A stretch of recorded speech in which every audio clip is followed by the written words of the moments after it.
আৰু এটা important news চাব গৈ আছোঁ সেইটো হ'ল 3 লেংগুৱেজ পলিচি এটা কি হয় কি আমি জানিব লাগিব 3 মই থুলমূলকৈ আপোনালোকক কৈ দিম নিউজটো কি হয় ইয়াত নিউজটো আমাৰ আহিছিলে ইণ্ডিয়ান এক্সপ্ৰেছত তাৰ পৰা মই লৈছোঁ 3 লেংগুৱেজ পলিচি মানে কি আমাৰ দেশত মই এতিয়া অসমত আছোঁ ইয়াতো আমাৰ যিবিলাক অফিচ আছে যিবিলাক চেন্ট্ৰেল গভৰ্ণমেণ্টৰ অফিচ তাতে প্ৰথম আমি হিন্দী লেংগুৱেজটো চাই তাৰ লগতে আছামিজটো আমি চাওঁ মানে এই তিনিটা ভাষাত যিবিলাক কম্পিটিশ্যন হয় তিনিটা ভাষাত বা সেনেকৈ টাইপ চলে এটা হ'ল ইংলিছ ঠিক আছে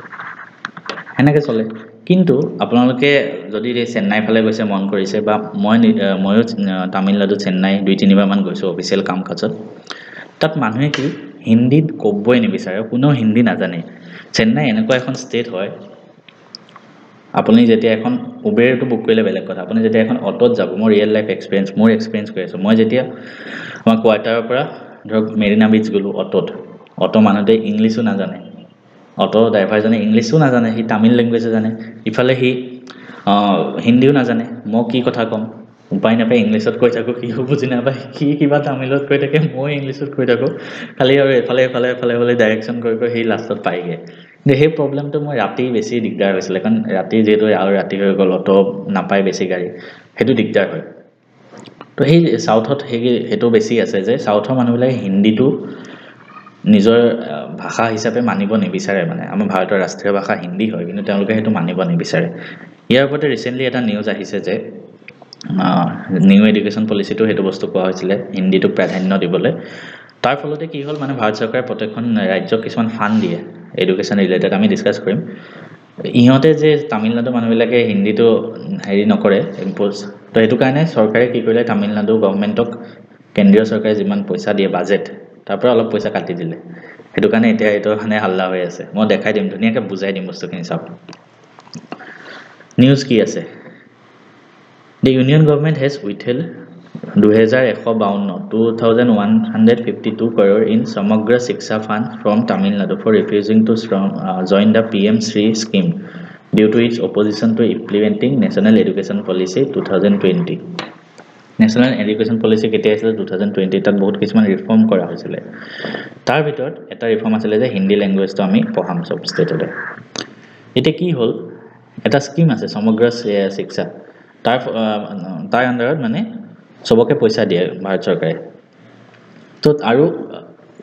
PM শ্ৰী স্কিম এটো আন্ডাৰটো আছে আমি দুইটা স্কিম পঢ়িম এতিয়া ঠিক আছে এই দুইটা স্কিম পঢ়িম খালি মই নিউজটো কৈ দিছো PM শ্ৰী স্কিমৰ আন্ডাৰ সিহঁতে মানে নামানে হিন্দীটো ইম্পোজ কৰিবলৈ সেইটো কাৰণে ভাৰত চৰকাৰে 2152 কোটি টকা তামিলনাডুক নিদিলে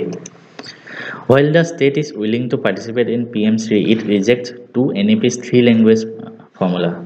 NEP যেটো ন্যাশনাল এডুকেশন পলিসিৰ 3টা ল্যাঙ্গুৱেজ ফৰ্মুলা এটো এটা ৰিজেক্ট কৰে আৰু তাৰ পিছত কি কৰিলে পইচাটো যে কাটি দিলে এটো কাৰণে তামিলনাডু চৰকাৰ প্ৰতিবাদ কৰি আছে কৈছে এটো ব্ল্যাকমেইল কৰি আছে এটা আমি আৰু অলপ ডেপথত গৈ পঢ়ো 3 ল্যাঙ্গুৱেজ ফৰ্মুলা কি হয় ন্যাশনাল এডুকেশন পলিসি ইয়াৰ আগত 1968 চনত যেতিয়া আহিছিলে তেতিয়া কি কৈছিলে হিন্দী কম্পালসৰি এক্ৰছ দা নেশন হিন্দী সবতে কম্পালসৰি বুলি কৈছিলে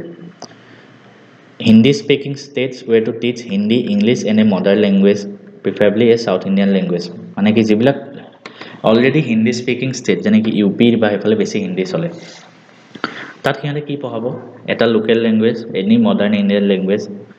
এটা ইংলিশ এটা হিন্দী এই তিনটা পঢ়াব আৰু যিবিলাক নন হিন্দী স্পিকিং ষ্টেটছ যেনে আমাৰ অসম হওক মণিপুৰ হওক কিবা সাউথৰ ষ্টেট হওক তামিলনাডু সিহঁতে কি পঢ়াব এটা লোকেল ল্যাঙ্গুৱেজ তামিলনাডু তামিল পঢ়ালে এটা হিন্দী আৰু এটা ইংলিশ হেনেকে পঢ়ালে তো মানে আলটিমেটলি কি হ'ল তিনটা ল্যাঙ্গুৱেজ থাকিব সবতে একে হিন্দী ইংলিশ আৰু এটা লোকেল ল্যাঙ্গুৱেজ তো এতিয়া তামিলনাডু ষ্টেটে এই হিন্দীটো মানিব নিবিচাৰে 2020 চনতো যেটো NEP আহিছিলে সিহঁতো NEPও হে 1968 তে ৰিপিট কৰিছে সেম থাকিব এই মানিব নিবিচাৰে কাৰণে এটো হাল্লা হৈ আছে আৰু PM Shri scheme to কি হয় অলপ আগত কলো না PM Shri scheme হেতে জয়েন কৰিব নিবিচাৰে কি হয় জানেনে this scheme aims to turn existing government school into model school আদৰ্শ বিদ্যালয় This scheme is for existing elementary, secondary and senior secondary school run by the central government and state and local government around the country. মানে আগতে তিনটা বেলেগ কাৰণে scheme আছিল এটো মিলাই PM Shri scheme দি দিলে এটো সেন্ট্ৰালি স্পন্সৰ্ড স্কিম হয় ঠিক আছে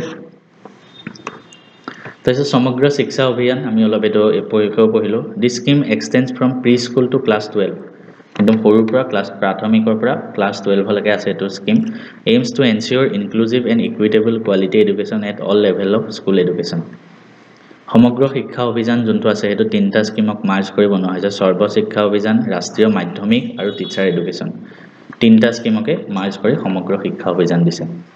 ইয়াৰ আণ্ডাৰতে চৰকাৰে পইচা দিয়ে আৰু যেহেতু তামিলনাডুৱে মানা নাই পইচাটো কাটি দিলে এটা হিন্দী বিষয়ে আমাৰ কনস্টিটিউচনৰ সংবিধানত কি আছে চাওঁচোন সংবিধানৰ 343 আৰ্টিকলত অনুচ্ছেদ 343 একত কি আছে Hindi in Devanagari script is the official language of the union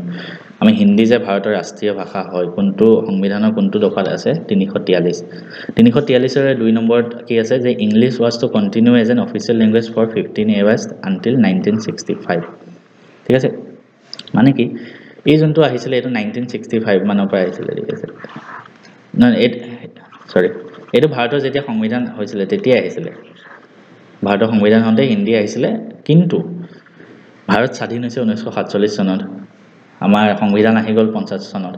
এই 3 বছৰতে যিবিলাক তামিল ল্যাঙ্গুৱেজ বা অলৰেডি চলি আহিছে হিন্দী তাতো আমি সোনকালে তাত হিন্দীটো অফিচিয়েল ল্যাঙ্গুৱেজ বুলি কৈ দিব নোৱাৰো হেতু কাৰণে টাইম দি দিলে যে 15 বছৰ 50 পৰা 65 হেতক 65 লৈকে টাইম দি দিলে যে 65 ৰ ভিতৰত আপোনালোকে হিন্দীটো অফিচিয়েল ল্যাঙ্গুৱেজ কৰক কিন্তু লাষ্টত 60 মানৰ পৰা 1960 মানৰ পৰা তামিলনাডুত প্ৰটেষ্ট আৰম্ভ হৈ গল তাৰ ফলতে চৰকাৰে বাধ্য হল 1963 ত এটা অফিচিয়েল ল্যাঙ্গুৱেজ এক্ট প্ৰৱৰ্তন কৰিলে অফিচিয়েল ল্যাঙ্গুৱেজ এক্টটো কি যে to ensure that English remains as an official language independently along with Hindi আৰু allows both Hindi and English to be used for official communication at the union level আৰু হেতু কাৰণে কি কৰিলে যে 1963 চনত অফিচিয়েল ল্যাঙ্গুৱেজ এক্ট আনি দিলে যে ইংলিছ আৰু হিন্দী দুইটা সমানে চলিব কাৰণ 1965 ত লেকে হেতু প্ৰচলিত হ'ব বুলি কৈ আছে 1965 ৰ পৰা সবতে আমি অকল হিন্দীয়ে ইউজ কৰিম ঠিক আছে কিন্তু তামিলনাডুত যে প্ৰটেষ্ট হল হেতু কাৰণে 1963 ত মানে 2 বছৰ আগতে চৰকাৰ বাধ্য হৈ গল অফিচিয়েল ল্যাঙ্গুৱেজ এক্ট আনিবলৈ যে ইংলিছ আৰু হিন্দী দুইটা চলিব যদি এটো নাহিলে হয় তেতিয়া এতিয়া আমি অফিসত কাম কৰি আছো ইংলিছ আৰু হিন্দী দুইটাতে কৰিব লগা মানে অকল হিন্দীত কৰিব লগা হল আমি এতিয়া অফিসত লিখিলে ইংলিছ হিন্দী দুইটাতে লিখো কিন্তু 1965 ৰ পিছত যদি এটো অফিচিয়েল ল্যাঙ্গুৱেজ যদি 63 ত নাহিলে হয় সেন্ট্ৰেল গৱৰ্ণমেণ্টৰ সব মানুহে হিন্দীত লিখিব লগা হল